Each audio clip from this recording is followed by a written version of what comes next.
ಧರ್ಮಸ್ಥಳದಲ್ಲಿ ನೂರಾರು ಶವಗಳನ್ನ ಊತಿಟ್ಟಿದ್ದೀನಿ ಎಂಬ ಆರೋಪವನ್ನು ಮಾಡ್ತಾ ಇರುವಂತಹ ಈಗಾಗಲೇ ದೂರನ್ನ ಕೊಟ್ಟಿರುವಂತಹ ಮುಸುಕುದಾರಿಯ ಪರಿಚಯಸ್ಥರು ಮಂಚೇಗೌಡರು ಅಂತ ಅವ್ರು ನಮ್ಮ ಜೊತೆ ಇದ್ದಾರೆ. ನೇರವಾಗಿ ಮಾತನಾಡಿಸ್ತೀನಿ. ಸರ್, ನಿಮ್ಗೂ ಕೂಡ ಬಹಳಷ್ಟು ಪರಿಚಯ ಅಂತ ಹೇಳ್ತಾ ಇದ್ರಿ, ಈ ಆರೋಪ ಮಾಡ್ತಾ ಇದ್ದಾರೆ, ಈ ಆರೋಪದ ಬಗ್ಗೆ ನೀವೇನು ಹೇಳ್ತೀರಿ?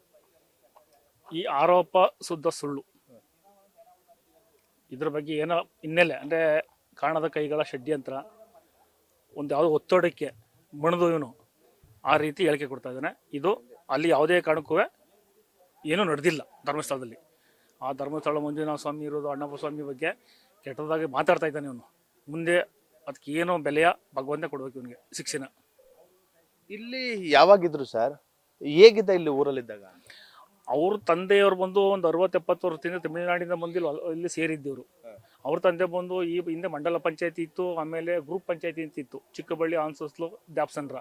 ಈ ಪಂಚಾಯತಿಯಲ್ಲಿ ಅವ್ರ ತಂದೆ ಶಿವಪರಿ ಕೆಲಸ ಮಾಡೋಕ್ಕೆ ಅಂದಾಜು ಎಷ್ಟು ಒಂದು 45-50-60 ವರ್ಷದಿಂದ ಸೇರಿದ್ದವರು.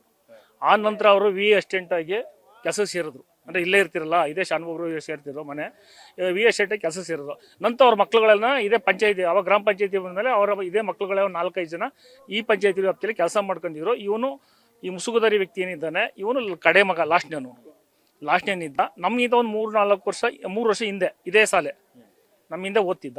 ಅವತ್ತು ಇವನು 94-95 ಇಲ್ಲಿದ್ರು ಅವರು.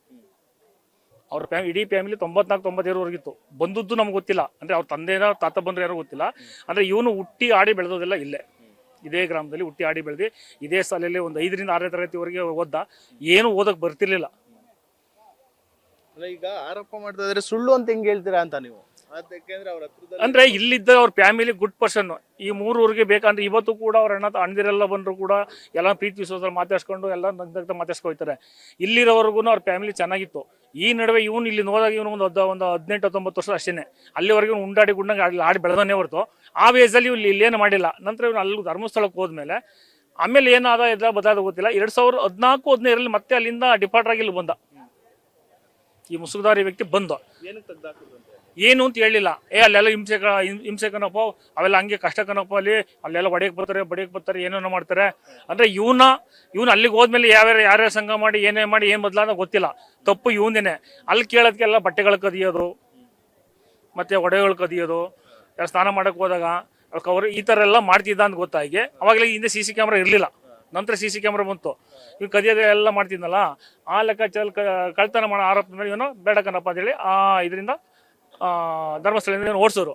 ನಂತರ ಸ್ವಚ್ಛ ಕಾರ್ಮಿಕನಾಗಿ ಇಲ್ಲೇ ಬಂದು ಕೆಲಸ ಮಾಡ್ತೀನಿ ಅಂತೇಳಿ 2014 ಬಂದು ಗ್ರಾಮಸ್ಥೆಲ್ಲ ಒಂದು ಶೀಟು ಒಂದು ಮರನ ತೆಗೆದುಕೊಟ್ಟು ಅವ್ನಿಗೆ ಇಲ್ಲೇ ಮನೆ ಮಾಡಿಕೊಟ್ರು. ಹೆಂಡತಿ ಸಮೇತ ಬಂದು ಇಲ್ಲಿದ್ದ. ಇದ್ದ ಮೇಲೆ ಒಂದು 6 ತಿಂಗಳಾದ್ಮೇಲೆ ಅವ್ರ ಪಂಚಾಯತಿಯವರಿಗೆ, ಆ ಜಾಗದ ಪಂಚಾಯತ್ ಸದಸ್ಯರಿಗೆ ಬೈಯೋದು, ನೀವೇನು ಕೆಲಸ ಮಾಡ್ಕೊಂತಾರೆ, ಫಸ್ಟ್ ನನ್ನ ಹೆಸರಿಗೆ ಜಾಗ ಬರ್ಕೊಡಿ, ಇಲ್ಲ ಕೆಲಸ ಮಾಡಲ್ಲ ಹಾಗೆ ಅಂತ ಅವ್ರ ಮೇಲೆ ವಿರುದ್ಧ ಆಮೇಲೆ ಕೆಲಸ ಮಾಡೋಷ್ಟಿಲ್ಲ. ಆಮೇಲೆ ವಿರುದ್ಧವಾಗಿ ಏನಾಯ್ತು, ತಿರ್ಗೆಲ್ಲ ಊರೆಲ್ಲ ಮಾತಾಡಿ ಇವ್ನು ಕೆಲಸ ಮಾಡಲ್ಲ, ನೀವು ಯಾಕೆ ಇಟ್ಕೋಬೇಕು, ನಾಳೆ ಸೈಟ್ ನಂದು ಕಿತ್ತು ಕಳ್ಸ್ಬಿಟ್ಟು ಊರು ಬಿಟ್ಟು ಕಳ್ಸಿದ್ರು. ಒಂದು ವರ್ಷ ಇದ್ದ ಇಷ್ಟಲ್ಲಿ. ಎಷ್ಟು 2014 ಗ್ರಾಮಸ್ಥರಿಗೂ ಬೇಜಾರಾಗಿ ಕಳಿಸ್ತಾ. ನಂತರ ಕೂಡ ಗ್ರಾಮಕ್ಕೆ ಬರೋದು ಹೋಗೋದು ಮಾಡ್ತಿದ್ದ. ಅಂದ್ರೆ ಏನು ಕೆಲಸ ಮಾಡ್ತಿಲ್ಲ ಅವನು, ಉಣ್ಬೇಕು ಅಷ್ಟೇ, ತಿರ್ಗಾಡ್ಬೇಕು. ಬಟ್ ಏನಪ್ಪ ಅಂದ್ರೆ ಅವನು ಧರ್ಮಸ್ಥಳದಲ್ಲಿ ಅದು ತಪ್ಪು ಮಾಡಲಾಗಿ ಅವನು ಅಲ್ಲಿಂದ ಇಲ್ಲಿಗೆ ಡಿಪಾರ್ಟ್ಮೆಂಟ್ ಕಳಿಸಿದ್ರು. ನಂತರ ಅಲ್ಲಿಂದ ಇಲ್ಲಿ ಈಗ ಹಲ್ಕ ಇದಾಗಿ ಕೊನೆಗೆ ಏನು ಸಿಕ್ಕಿಲ್ಲ ಅಂತೇಳಿ ಯಾರೋ ಒಂದು ಒತ್ತಡಕ್ಕೆ ಮುಣಿದು ಈ ರೀತಿ ಮಾಡೋದು. ಒತ್ತಡ ಮತ್ತು ಆಮಿಷಕ್ಕೂ ಒಳಗಾಗಿದಾರ? ಒತ್ತಡ ಆಮಿಷ ಎರಡನ್ನೂ. ಒತ್ತಡ ಏನಿಲ್ಲ, ಅದೇ ಆಮಿಷ. ಇವ್ನಿಗೇನು ಒತ್ತಡ ಏನಿಲ್ಲ ಅಣ್ಣ. ಇವನು ಏನು ಗೊತ್ತಾ, ಇವ್ನಿಗೆಲ್ಲ 3 ಜನ ಹೆಂಡ್ತಿರು, ಒಬ್ಬರಲ್ಲ 3 ಜನ ಹೆಂಡ್ತಿರು. ಇವ್ನಿಗೆ ಯಾವ ಒತ್ತಡನೂ ಇಲ್ಲ, ಏನೂ ಇಲ್ಲ. ಫ್ಯಾಮಿಲಿ ಬಗ್ಗೆ ನೋ ಟೆನ್ಷನ್. ಇವನ್ ಏನಂದ್ರೆ ಆಮಿಷ, ಅಣ್ಣ ಉಣ್ಬೇಕು, ತಿನ್ಬೇಕು. ಅದೇ ಉದ್ದೇಶದಿಂದ ಈ ರೀತಿ ಆರೋಪ ಮಾಡ್ತಾರೆ. ಆಮಿಷಕ್ಕೆ ಒಳಗಾನೆ, ಹೆಚ್ಚು ಏನು ಹಣಕಾಸು ಆಮಿಷಕ್ಕೆ ಒಳಗಾಗಿ ಈ ರೀತಿ ಆರೋಪ ಮಾಡ್ಕೊಂಡಿದ್ದಾನೆ. ಈಗ ಅವನೇ ಮೊನ್ನೆ ನಾವು ನೋಡೋದು ಅಲ್ಲಿ. ಯಾಕೆ ನಮಗೆ ಇವ್ನು ಮುಸುಗುದಾರಿ ವ್ಯಕ್ತಿ ಯಾರು ಅಂತ ನಮ್ಗೆ ಐಡೆಂಟಿಫೈ ಇರಲಿಲ್ಲ. ಇವನು ತರ ಕಾಣ್ತಿದ್ದ, ಇವನು ಅಂದ್ರೆ ವಯಸ್ಸಲ್ಲೆಲ್ಲ ಗೊತ್ತಾಯ್ತು. ನಂತರ ಇವನು ಯಾಕೆ ಅವ್ರ ಅಂಡೇಸ್ ಹೇಳಿದ್ನಲ್ಲ, ತನ್ನಾಶಿ ಮಾರ ರಂಗಂತ ಹೇಳಿದ್ನಲ್ಲ ಇವರು, ಅವನೇ ಹೇಳಿದ್ದು. ಏಕೆ ಮೀಡಿಯಾದಲ್ಲೆಲ್ಲ ನೋಡಿದೀವಿ ನಾವು. ಹೇಳಲಾಗಿ ಆಗ ನಮಗೆ 100% ಇಲ್ಲಿದ್ದ ವ್ಯಕ್ತಿನೇ ಈ ರೀತಿ ಮಾಡಿದ್ದಾನೆ. ಅಲ್ಲಿ ಆ ವಾಯ್ಸ್ ನೋಡೇ ಗೊತ್ತಾಯ್ತು. ಇದಿಷ್ಟು ಮಂಚೇಗೌಡರ ಮಾತಾಗಿರುವಂಥದ್ದು. ಕ್ಯಾಮರಾ ಪರ್ಸನ್ ರಶೀದ್ ಜೊತೆ Nadeesh, news first Mandya. News first ನಿರ್ಭೀತಿಯಿಂದ ನಿಮ್ಮ ಪರವಾಗಿ.